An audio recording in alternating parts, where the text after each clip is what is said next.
Alright, hello AP students, this is Mr. Deitch, and wow, what a crazy lab we had in Block 2 in 2024 with the Determining Rate Law Lab. It did not work very well.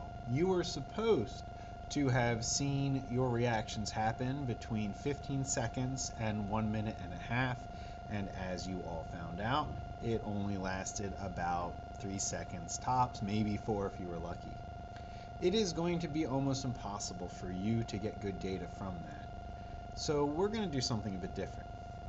See, block 3, we knew there was a problem, so we tackled the lab differently. We divided the groups up, and they each investigated different concentrations of the key reactants. Now, the hydrochloric acid didn't matter because it's just a catalyst. The distilled water shouldn't matter because we want the concentration to be low so we can get good data. So neither of them were the problem. It had to either be the iodine or the acetone. Now, the iodine's a solid that got put into a liquid, so I was pretty certain that one was okay. But the acetone, it seemed to be weird. The bottle didn't have the markings that normally it has on it. And after some investigation, I realized that was probably going to be the problem. So, in block 3, we had multiple groups do the halfatone at half of the expected amount, and another groups do it at a quarter. And lo and behold, the group with a quarter the acetone, as the lab dictated, they did the best. They had the best results, closer in line. After a bit of investigation, one of our students even figured out that the acetone was significantly stronger. Really significantly stronger, that we'd probably have to use 1/16 the amount of acetone to get even better reactions than we did. As such, Block 3 has been instructed to do a collaborative lab where all of the people of Block 3 are going to make a single lab report that they are going to submit.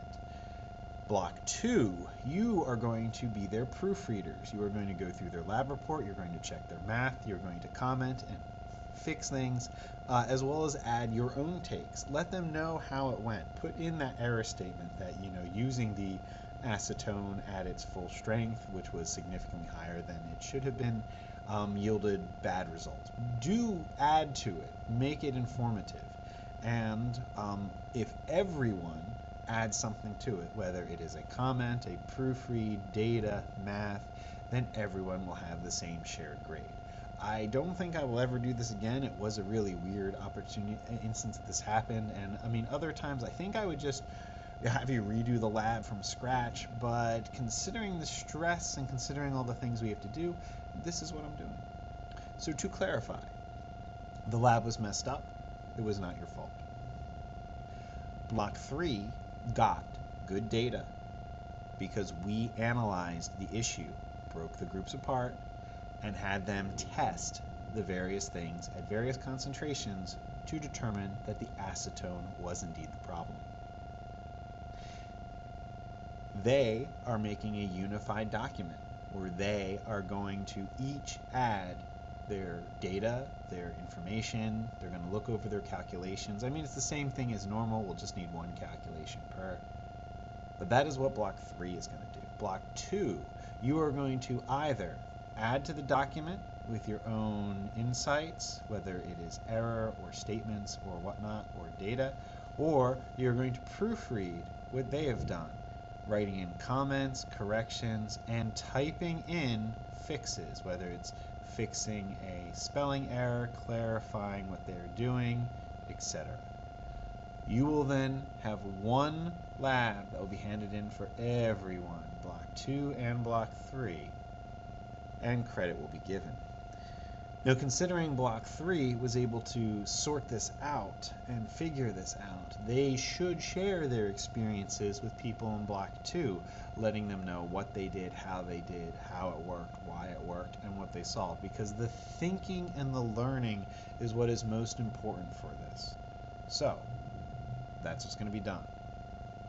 One lab, just one, for all of you. It'll be beautiful. I will keep it for all eternity, as well as this video explaining that it turned out it was the acetone. This lab worked best with the concentrations being low, which meant one of them was too high, It could not have been the hydrochloric acid because it was a catalyst. It could not be the distilled water because that would have made it low. So you either had to be the iodine or the acetone, and it was the acetone. Yay, we figured that out. We got it working. So there we go. Again, the lab has already been made. It has already been shared with everybody. Everybody who clicks the link can access it. And each of you need to add one important thing at a minimum. You, of course, can add more, and all of you can proofread because it will be graded. I will go through it just like a normal grade. But I'm expecting this to be a 30 out of 30. And bonus, I've already said this to block 3, if it is flawless, if there is no problems whatsoever, well, let's just say it'll be 35 out of 30. Good job learning, good job picking yourself up and keeping up with the work. Good luck with this, and remember, you have not been sharing work with each other. You're supposed to intermingle, you're supposed to check. A lot of you should be helping each other out more than you are. Share a document, have them proofread, ask them about mastering. Keep this collaborative atmosphere going because you're going to need it, and I have not seen as much of it as I would like, so this is my way to take a disaster and turn it into a gift. A way to learn, a way to think, and a way to succeed. Good luck, stay safe, take care, and I'll see you tomorrow.